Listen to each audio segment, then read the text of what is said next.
Começa agora Revidecast, o podcast semanal da Revide. Oferecimento Ribeirão Shopping, sempre muito mais. Olá, eu sou a Bel de Farias. E eu sou o Murilo Pinheiro. Bem-vindo ao nosso Revidecast, o podcast da Revide. Revide.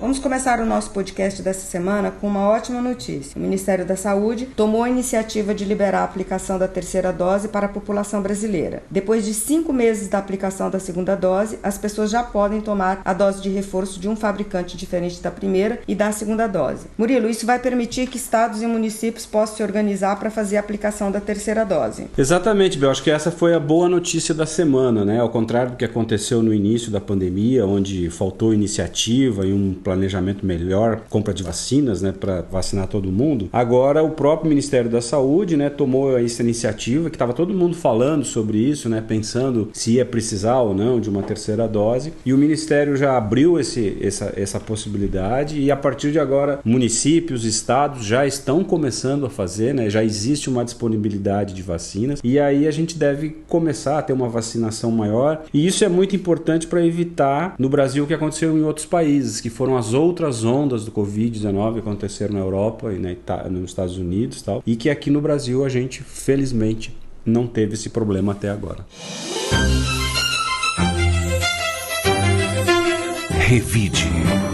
As vendas em Ribeirão Preto estão em ritmo de recuperação. Segundo o Centro de Pesquisa do Varejo, mantido pelo Sindicato do Comércio Varejista, as vendas cresceram pelo 5º mês seguido. A pesquisa indica que em outubro a alta média foi de 15%, na comparação com o mesmo período do ano passado. Lembrando que estávamos em plena pandemia. Vamos ouvir o que o Diego Gali Alberto, pesquisador e coordenador do Centro de Pesquisa, fala sobre esses dados. Em outubro nós tivemos um aumento de 15,4% no volume de vendas, o que é um número bastante expressivo. Essa foi a 5ª alta consecutiva. Nós podemos atribuir isso à recuperação de emprego e renda, que é consequência do andamento da vacinação. A perspectiva é de que essa tendência se mantenha em alta e de que tenhamos um final de ano com bom volume de vendas puxado pela Black Friday, especialmente pelo período de Natal, que costuma ser a principal data do comércio. O índice de confiança do varejo, que é um mapeamento realizado pelo Sincovarp e pela CDL, ele vem registrando também alta, que reforça a expectativa de um fim de ano melhor para os lojistas, especialmente quando comparado ao ano anterior, em que vivíamos o ápice da pandemia. Revide. Murilo, na próxima sexta-feira, dia 26 de novembro, teremos a Black Friday. Hoje é a primeira data mais importante para o comércio, logo em seguida o Natal. O que te parece essa recuperação? Então, eu acho que a economia tem alguma coisa que está represada, né? As pessoas ficaram muito tempo sem consumir, agora estão voltando em todas as atividades. E o outro dado é que a Black Friday, ano a ano, ela cresce, né? O número de pessoas que resolvem fazer as compras de internet. Eu vi algumas matérias, por exemplo, que tem gente que há 6 meses atrás entra nos sites e printa os preços, né, do aquilo que quer comprar para poder comparar e até cobrar a loja depois se realmente a promoção está tendo com desconto. Então isso está fazendo que a Black Friday, assim como era o Dia das Mães, Dia dos Namorados, o Natal, já é uma data que está incorporada, né, na vida, no cotidiano das pessoas. Eu acho que essa é a razão do sucesso. Revide. Uma boa notícia de uma ação solidária foi o leilão virtual União de Forças, idealizado por Adir do Carmo Leonel, realizado na sexta-feira, dia 12, que foi um sucesso. Ao todo, o evento online arrecadou 980 mil. Toda a renda foi revertida para as instituições filantrópicas a PAI Ribeirão Preto, a creche modelo da Vila Virgínia, Casa das Mangueiras e o Harev. O cantor Kiko Zambianchi doou um violão autografado para ser leiloado. Também foram realizadas algumas homenagens especiais, entre elas para a família Prudente Correia, através da acadêmica de medicina Maria Eugênia, filha de Flavinho e neta de Flávio Prudente Correia.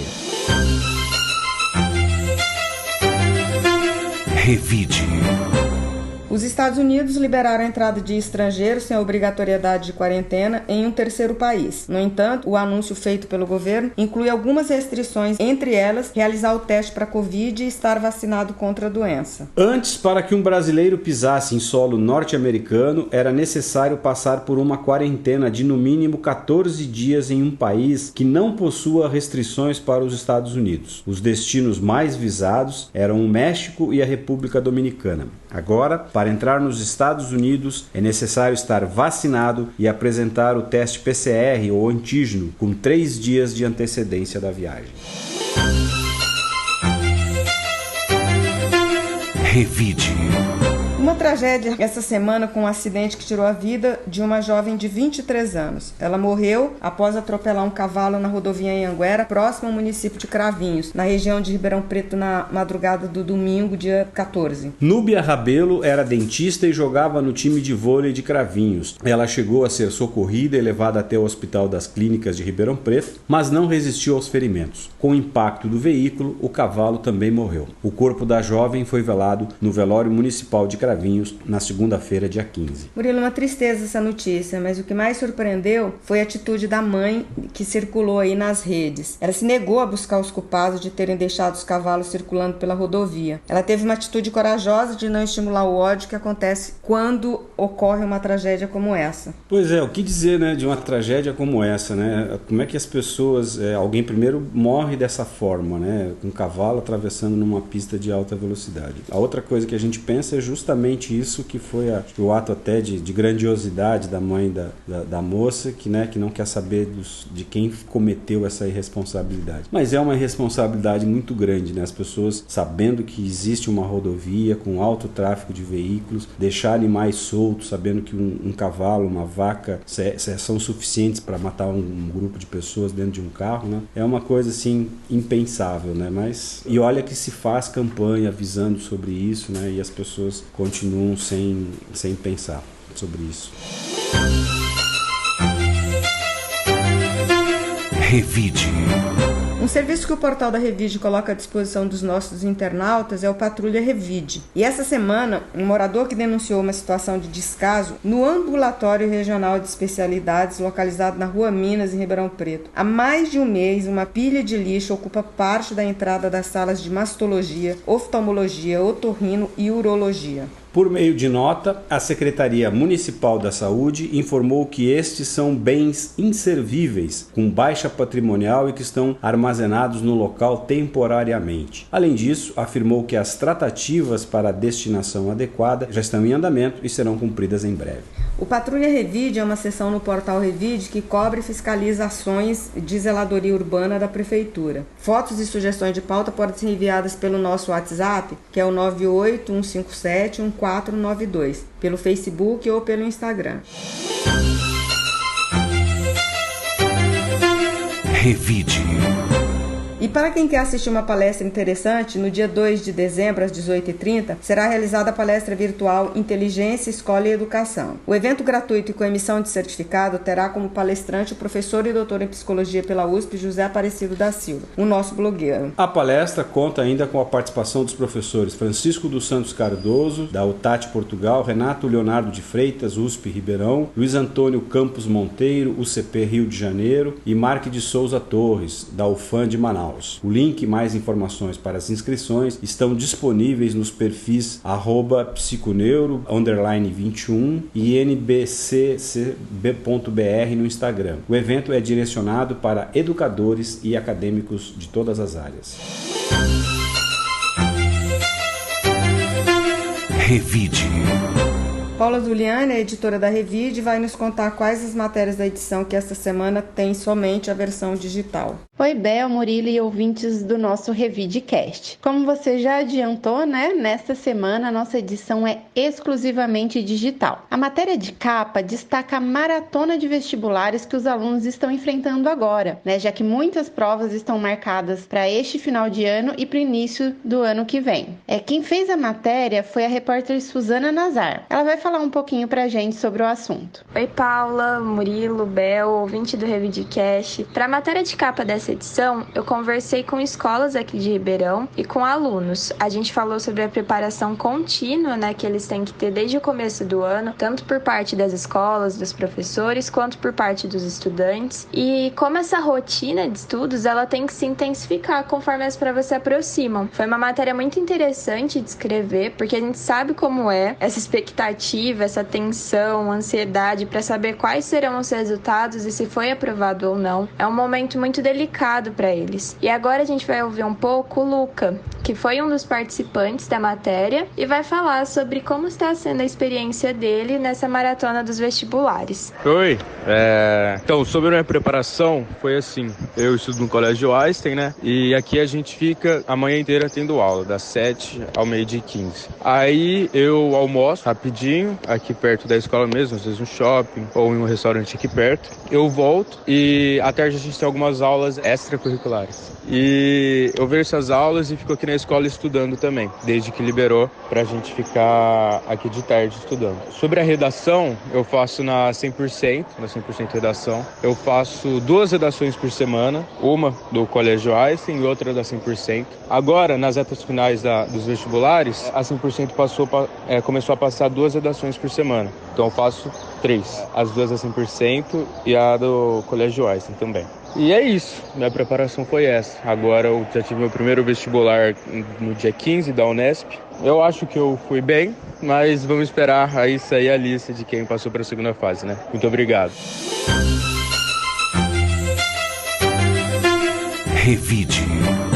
E o Paulo Apolinário, editor do portal de notícias da Revide, vai contar quais foram os principais destaques desta semana. Oi, Bel, Murilo e ouvintes do Revidcast. A matéria mais lida nessa semana no portal Revide foi a de um estudante de medicina que causou confusão em um hotel na Vila Tibério. Ele teve um surto e tirou a roupa em pleno saguão. Os funcionários o colocaram para fora até que a polícia chegasse. As causas desse surto ainda são incertas. Funcionários do hotel contam 2 versões diferentes que teriam sido ditas pelo próprio estudante. A primeira foi a de que ele tomou uma dose errada de medicamentos e teve o surto. Já a segunda versão aponta que ele teria usado drogas. De toda forma, ele foi orientado pela polícia e recebeu apoio médico no local. Apesar disso, essa história gerou um debate interessante por parte dos leitores da Revide, que, apesar de alguns comentários maldosos, muitos apontaram para a pressão psicológica sofrida por alunos de cursos concorridos como de medicina, além dos perigos da dependência química. Essa e outras matérias você acompanha no portal Revide. Até semana que vem.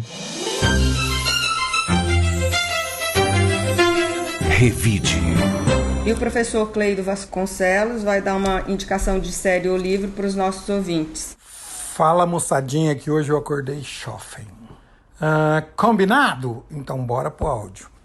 Hoje nós vamos falar de um filme que se chama O Cântico das Palavras. Está no Amazon Prime. Se você gosta daqueles filmes que começam deixa eu ir lá, se passam em 50 anos de tempo, que uma pessoa, depois... Esse é seu filme. É a história de um menino, gênio, violinista, um judeu, polonês. Começa o filme, a estreia mundial dele em Londres, em 1950, e ele não aparece. E fica todo mundo lá esperando, e ele não aparece. E aí o filme vai pra frente no tempo, e a gente vê os personagens já depois de 30 anos e ninguém sabe o que aconteceu com esse cara. E o grande amigo dele vai atrás de tentar entender o que aconteceu, porque ele sumiu. E aí o filme vai voltando no tempo, indo pra frente, voltando, vai construindo uma história que tem a ver com Segunda Guerra, que tem a ver com música e com genialidade. É um filme muito bonito, muito bonito. Prepare o seu coração, principalmente na hora que você descobrir porque o filme se chama O Cântico dos Nomes. Eu falei das palavras? É mentira, é o Cântico dos Nomes. Vai lá, mas pega um lencinho, hein? Beijos, abraços e aperto de mãos. Revide. E agora vamos ouvir a indicação de livro da professora Eliana Palocci. A cultura e a educação não são apenas diferenciais pessoais, mas também definem uma nação. Quando mergulhamos em livros pautados em fatos históricos, nós não só evitamos repetir erros que nos levam às vezes às decisões insensatas, mas também nos carregam esses fatos históricos a um outro lugar, a uma outra tomada de posição. Neste momento, estou diante de um livro excepcional, A Bailarina da Morte, de Lilia Schwartz e Eloise Starling, publicado pela Companhia das Letras. As duas, tanto Heloísa quanto Lilian, fazem um passeio pela gripe espanhola em 1918, por todas aquelas catástrofes que assolaram a humanidade naquele período histórico, e vão nos conduzindo até o momento, até a pandemia de Covid. E assustadoramente encontramos no texto dessas duas historiadoras a repetição de decisões catastróficas, decisões que não só mantêm a pandemia, mas como leva à morte milhares e milhares de pessoas. O livro A Bailarina da Morte nos faz um relato de um século e como nesse século caminhamos muito pouco para que pudéssemos tomar decisões mais acertadas neste momento. Então recomendo A Bailarina da Morte, o livro do momento, acabou de sair do forno. Eloísa Starling e Lilia Schwartz fazem um tratado histórico desse Brasil tão sofrido num panorama mais amplo, que são as epidemias e catástrofes que aconteceram para toda a humanidade, tanto a gripe espanhola quanto a pandemia de Covid. Revide. Quero agradecer aos ouvintes que nos acompanham toda semana e desejar um excelente fim de semana para todos. Bom fim de semana para todos e obrigado por nos acompanhar. Até a semana que vem. O Revidecast tem a edição do Rodrigo Leone e está disponível nas plataformas de áudio Spotify, Amazon, YouTube, SoundCloud, Deezer, Apple Podcasts e Google Podcasts. E ainda tem a produção do Flávio Barbosa. Você ouviu Revidecast, o podcast semanal da Revide. Oferecimento Ribeirão Shopping, sempre muito mais. Informação de qualidade tem valor. Incentive o bom jornalismo.